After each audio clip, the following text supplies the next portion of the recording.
जय हिंद दोस्तों। एक बार फिर से आप सबका स्वागत है सिविल डिफेंस एकेडमी के यूट्यूब प्रोग्राम में, जहां पे मैं आपको एमपी के पढ़ा रहा हूं। हमारी एमपी की कक्षाएं चल रही थी, साथ में ही हमारा एमपी का करंट अफेयर भी चल रहा था। एमपी के करंट अफेयर में हमने जनवरी, फरवरी, मार्च, अप्रैल और मई माह तक का करंट अफेयर पढ़ चुके थे। आज हम जो है कि आपका जून माह का करंट अफेयर एमपी पीएससी के दृष्टिकोण से पढ़ेंगे। ठीक है, चलिए कौन सा आपका है?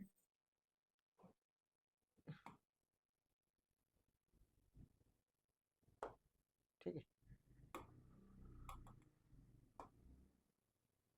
तो ये जून माह का। ठीक है, ओके। तो जून माह का करंट अफेयर आज हम पढ़ेंगे। ठीक है, तो पहली योजना क्या है आपकी कि उड़ान योजना के तहत मध्य प्रदेश में देखिए 2016-17 से एक उड़ान योजना चल रही है केंद्र स्तर पे, जिसका उद्देश्य है कि रीजनल मध्य प्रदेश के सभी, मध्य प्रदेश के पूरे भारत में जो आपके जो छोटे छोटे जिले हैं या छोटे छोटे शहर हैं, उन सबको हवाई यात्रा के माध्यम से जोड़ने के उद्देश्य से, या पूरे भारत में जो है कि हवाई नेटवर्क को विकसित करने के और उसके अवसंरचना विकास के दृष्टिकोण से ये योजना चलाई जा रही थी। इसमें ये उद्देश्य था कि मतलब इतना सहज और इतना त्वरित जो आपके यातायात हो कि उड़े आम देश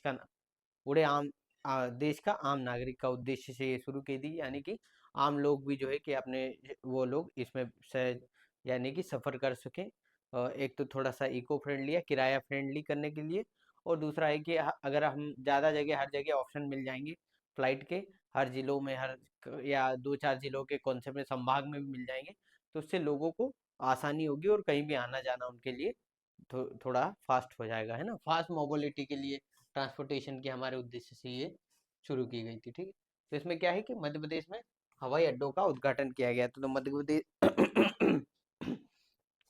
तो इसमें कौन कौन से, दतिया और सतना,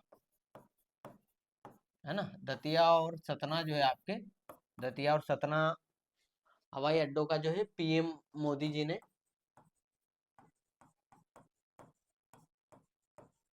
वर्चुअल माध्यम से, यानी कि वहीं से आपके बटन के माध्यम से इन दोनों हवाई अड्डों का इस योजना के तहत उद्घाटन किया गया है। अब मध्य प्रदेश में वैसे हवाई अड्डों की बात करें तो अभी कौन कौन सा जो है कि इंटरनेशनल हो गया आपका, देवी अहिल्या इंदौर वाला, है ना। देवी अहिल्या देवी अहिल्या बाई होलकर अंतर्राष्ट्रीय हवाई अड्डा इंदौर का हो गया। फिर आपका दूसरा भोपाल का है ना, भोपाल का राजा भोज। और फिर तीसरा आपका ग्वालियर का, है ना।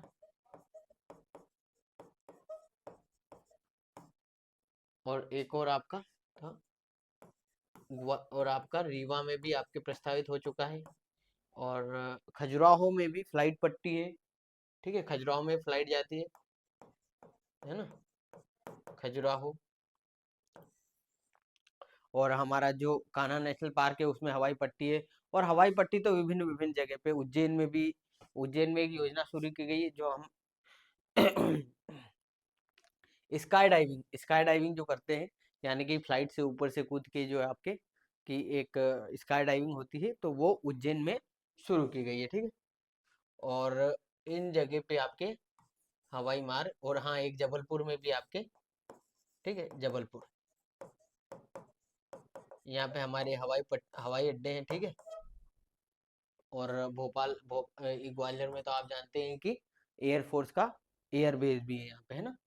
तो इन इन जगहों पे हमारे जो है कि हवाई अड्डे हैं और यहाँ पे और विकसित हो रहे हैं। और इस योजना के तहत और भी जिले जो छोटे छोटे, अब जैसे कि सतना है, सतना में हो जाएगा, फिर रीवा में भी स्टार्टिंग हो चुका है। और भी जो और भी क्षेत्र हैं उनमें भी, उज्जैन में भी ऐसी बात कही जा रही है कि उज्जैन में भी हवाई अड्डे, ताकि जो इंदौर का जो हवाई अड्डा है उसका जो है कि वहाँ पे जो भीड़ वगैरह है, या वहाँ पे जो हौच खास हो रहा है पूरे क्षेत्र का, उसको कंट्रोल करने के उद्देश्य से वहाँ पे शुरू किया है। और इस तरीके से आपके ये इतने हवाई अड्डे हैं हमारे मध्य प्रदेश में। ठीक है, चलिए अब हम अगले प्रश्न पे चलते हैं। उससे पहले थोड़ा सा साफ कर लेते हैं।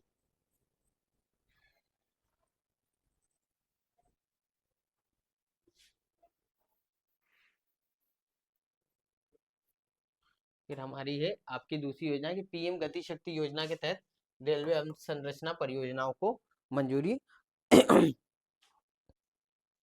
तो इस योजना के तहत मध्य प्रदेश, एमपी और महाराष्ट्र में दो प्रमुख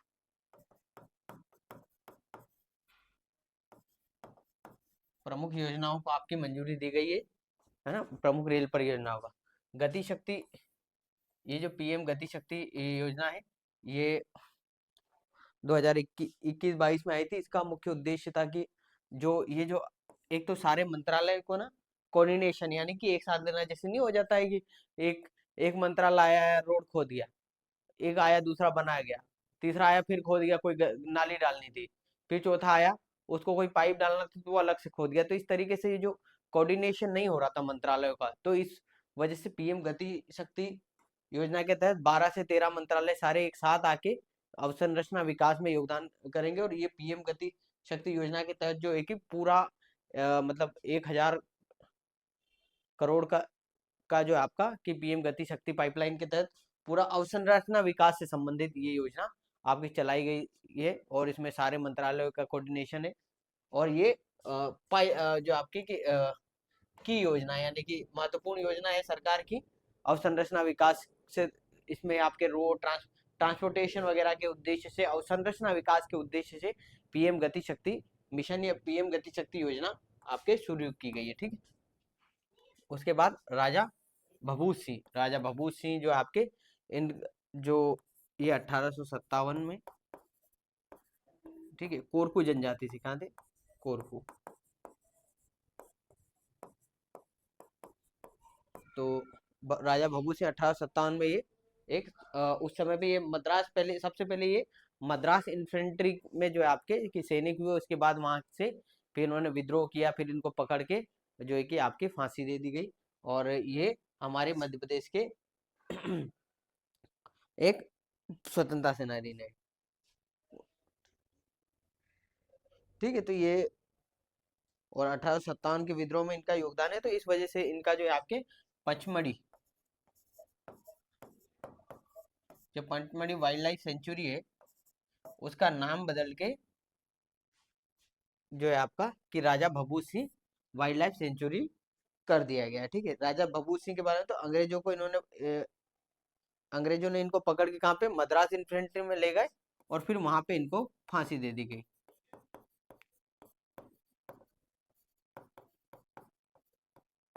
ठीक है। वहां पे इनको फांसी देगी। और ये एक आदिवासी नेता थे।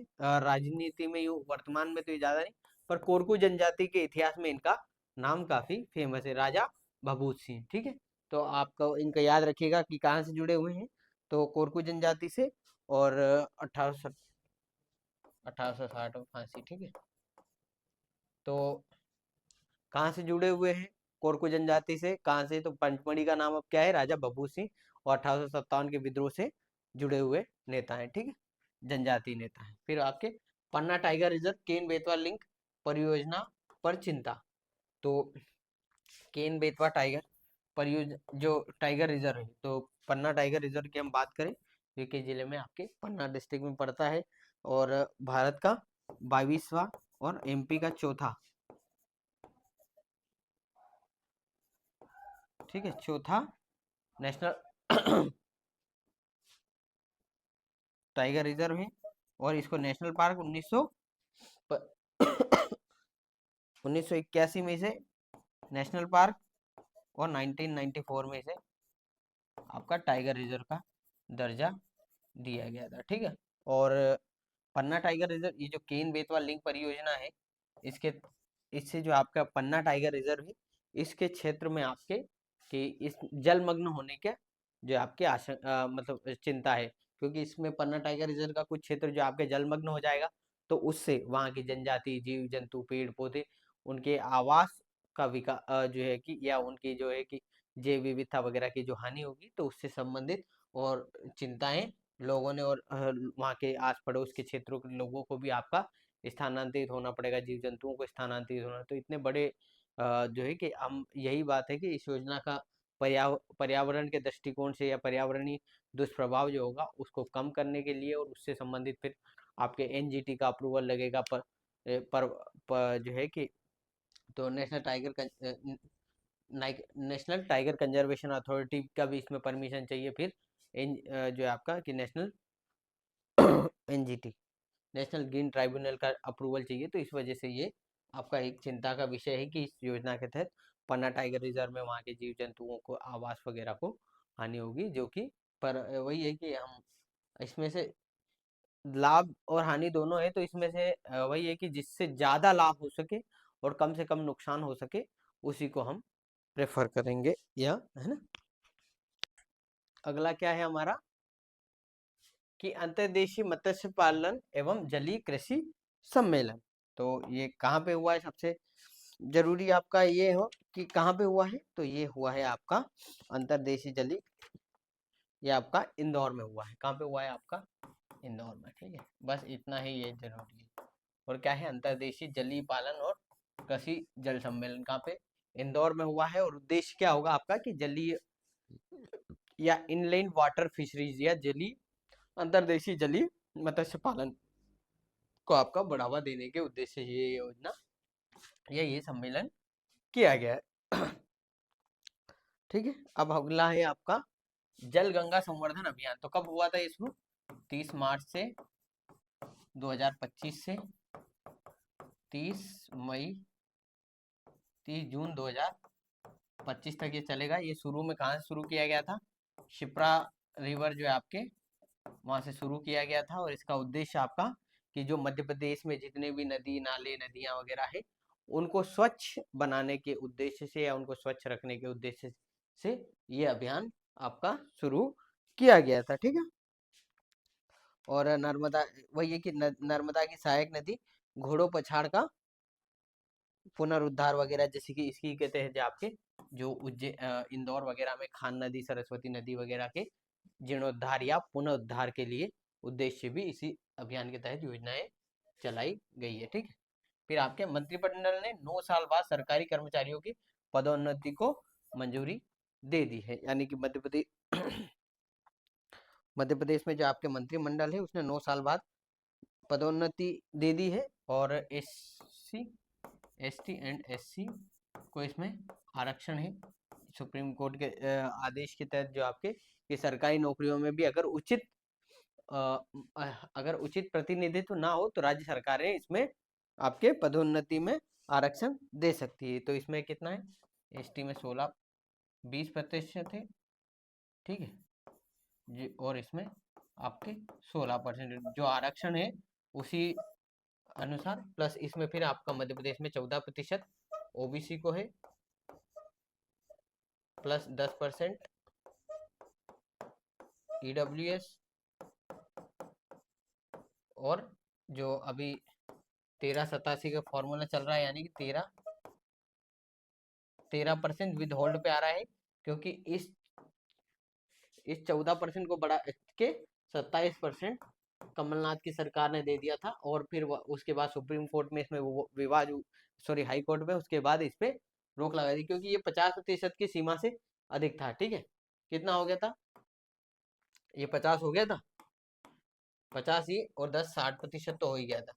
उसके बाद 40% अलग के लिए बचा था, उसमें भी अगर ये 27% हो जाएगा तो इसमें 13 और जोड़ दिए तो कितना हो जाएगा आपका 73% टोटल आरक्षण हो जाएगा मध्य प्रदेश में। इस वजह से इसको आपके रोका गया था। ठीक है, और अभी भी ये मामला ऑन कोर्ट है या ऑन जस्टिस, यानी कि जुरिडिक्शन में। अब इस पे अभी फाइनल निर्णय आना बाकी है। फिर पगारा बांध के पास चीता को देखा गया। पगारा बांध कहाँ पे है, तो ये आपके मुरैना में।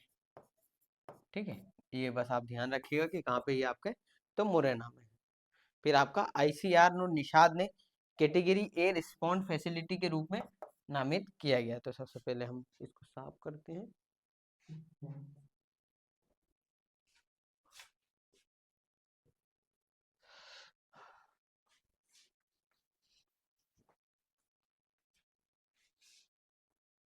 ठीक है,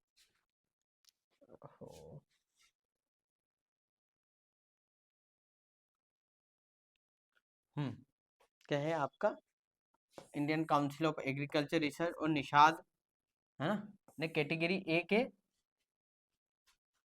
रिड्रेस फैसिलिटी के रूप में नामित किया गया है। तो इसमें क्या क्या है आपका कि आईसीएमआर और आपकी निषाद, यानी कि ये क्या है, निषाद क्या है आपकी, ये है राष्ट्रीय उच्च सुरक्षा पशु रोग संस्थान जो आपके, ये और आईसीएमआर ने भोपाल में, कहाँ पे, भोपाल में, ठीक है, यानी कि पशुपालन वगैरह से संबंधित भोपाल में जो आपके कैटेगरी ए रिस्पॉन्स फैसिलिटी के रूप में नामित किया गया है, भोपाल को किया गया है। ठीक है, तो ये आप याद रखिएगा किसके किया गया है, तो भोपाल को। और दूसरा आपके ये किसने किया था, तो एफएओ और ऑर्गेनाइजेशन ऑफ एनिमल हस्बेंड्री, ठीक है ना, world organisation of animal husbandry और एफएओ के सहयोग से ये आपका किया गया है। ठीक है, उसके बाद आपका मध्य प्रदेश में ब्लैक बक के अवैध शिकार की बात की गई। मध्य प्रदेश में ब्लैक बक का शिकार कहाँ पे हुआ, तो आपके शाहजहांपुर में, ठीक है, शाहजहांपुर में। इस वजह से ये आपके चिंता में, इसको ब्लैक बक को और क्या बोलते हैं, कृष्ण मग, है ना, कृष्ण, कृष्ण मृग भी बोलते हैं इसको। और कहाँ पे ये तो इसका अब हम देखते हैं कि ब्लैक बक के बारे में आप देखते हैं, तो इस ये जो आपका वाइल्ड लाइफ, और फिर अगर इनके अवैध शिकार हुआ तो ये आपको वाइल्ड लाइफ प्रोटेक्शन एक्ट 1972 के तहत अवैध, यानी कि क्या है आपका, ये अनुसूची एक में है, तो अनुसूची एक में है, तो इसके अवैध शिकार पे आपको दंड का प्रावधान भी किया गया है। ठीक है, तो इस वजह से उनके ऊपर अब मुकदमा चलेगा। और ये आईयूसीएन की कौन सी आपकी, आईयूसीएन की लीस्ट कंसर्न में, कौन सी में, लीस्ट कंसर्न, ठीक है, लीस्ट कंसर्न में है। और डब्ल्यूपीए की अनुसूची एक में है, और सिटीज की परिशिष्ट वन में, है ना, सिटीज, ये सिटीज जो आपका, ये यानी कि पूरे विश्व में एक देश से दूसरे देश में जो माइग्रेटेड स्पीसीज हैं, या जो आपके जीव जंतुओं या इनके जो आपके के स्थानांतरण या इनको खरीद बेच या स्थानांतरण से संबंधित ये योजना है, कि इसमें अगर आप बेचते हैं तो एक तो सबसे बड़ी बात है कि आप इनके बारे में सारी जानकारियां बताएंगे हमें, कि इसमें किस तरीके के एनवायरमेंट पर्यावरण की जरूरत होती है, प्लस इनमें अभी इस समय पे कौन सी बीमारियां हैं या कौन सी होने की, इस तरीके से आपके जीव जंतुओं के आवास और उनके जो है आपके उनके संरक्षण के से संबंधित सारी चीजें एक दूसरे को बताई जाती है, प्लस कुछ चीजों को एक दूसरे देश में आपके जो आपके के स्थानांतरण को भी रोक लगाई जा सकती है।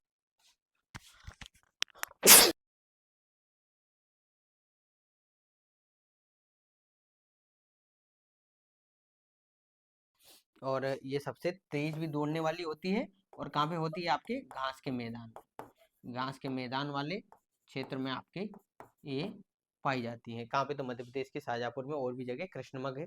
आईयूसीएन स्टेटस याद रखिएगा, लीज कंसर्न है, डब्ल्यूपीए की अनुसूची एक में है, सिटीज की परिशिष्ट थर्ड में, ठीक है, यानी कि इनका ये इसमें जो सिटीज में ना, ये भी 73-74 के आसपास आया था, और 1975 से ये लागू हुए हैं। और इसमें 3 सूचियां हैं, कि आपके 1, 2, 3, तो यानी कि सबसे पहली अनुसूची में होगा उसका, तो आपका कि उसका व्यापार या उसको जो है कि एक दूसरे देश से दूसरे देश में आपका बिल्कुल स्थानांतरित नहीं किया जा सकता है, उनका व्यापार नहीं किया जा सकता। जो आपकी सेकंड है, उनका कुछ मात्रा में आपके या कुछ चीजों में या कुछ परमिशन के बाद ऐसा हो सकता है कि उनका स्थानांतरण या उनका जो आपका व्यापार या ये ट्रांसपोर्टेशन हो सकता है। प्लस ये जो थर्ड में आती है, उनका भी कुछ रेयरेस्ट कंडीशन के साथ में, या कुछ जो है कि एक्सेप्शन के साथ में, या कुछ परमिशन के साथ में उनका व्यापार हो सकता है। तो ठीक है, अब हम अगले पे चलते हैं, हमारा तानसेन का मकबरा, तानसेन का मकबरा। तो तानसेन का मकबरा कहाँ पे है आपका, बताइए।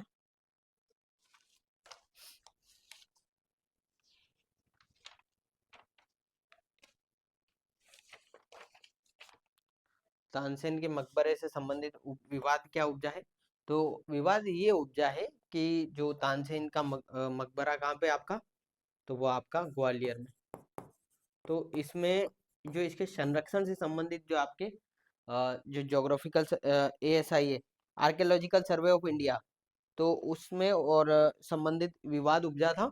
तो उसमें फिर हाई कोर्ट ने फैसला दिया और ये जो है कि ASI को ये फटकार भी लगाई और उसे कहा कि आप इसके संरक्षण की पूरी जिम्मेदारी लेंगे। जो यहीं पे जो तानसेन का मकबरा है, यहीं पे मोहम्मद गोश जो है आपके शेख हजरत शेख मोहम्मद गोश, उनकी भी मजार यहीं पे है और हाई कोर्ट ने इसके संरक्षण के आपके जो है कि आदेश दिया है। अब तानसेन की बात करें तो 1500 ईस्वी के आसपास में आपके ग्वालियर में जन्मे थे। उसके बाद जो है कि इन्होंने एक ध्रुपद गायन की रचना की और ये जो है कि महान, उस समय के महान सम्राट अकबर के दरबार में भी रहे और उनके नवरत्नों में से एक थे। और इन्हीं को आपके अकबर ने मियाँ की उपाधि दी थी और 1986 से 1990 या तो 1986 या 1990 में इनके जो है कि मृत्यु हो गई थी, उनको दफनाया गया था। कहाँ पे, वो आपका ग्वालियर में। ठीक है, फिर इसके बाद हम आगे देखते हैं। तो इसी के साथ हमारा ये आपका कौन से माह का, जून माह का करंट अफेयर जो आपका समाप्त होता है। ठीक है, चलिए अब हम अगले ठीक है, तो इसी के साथ हमारे जून माह का करंट अफेयर खत्म होता है और इसके बाद अगली कड़ी में हम अपना जुलाई का लाएंगे और इसी तरीके से हम इसी महीने में आपके करंट अफेयर साथ ही साथ MP GK को भी संपूर्ण या आपका पूरा कर लेंगे, ताकि हम मार्च और अप्रैल में अच्छे से अपना रिवाइज कर सकें और टेस्ट लगा सकें। ठीक है, तो इसी के साथ आप सबका बहुत बहुत धन्यवाद, शुक्रिया, जय हिंद, जय भारत।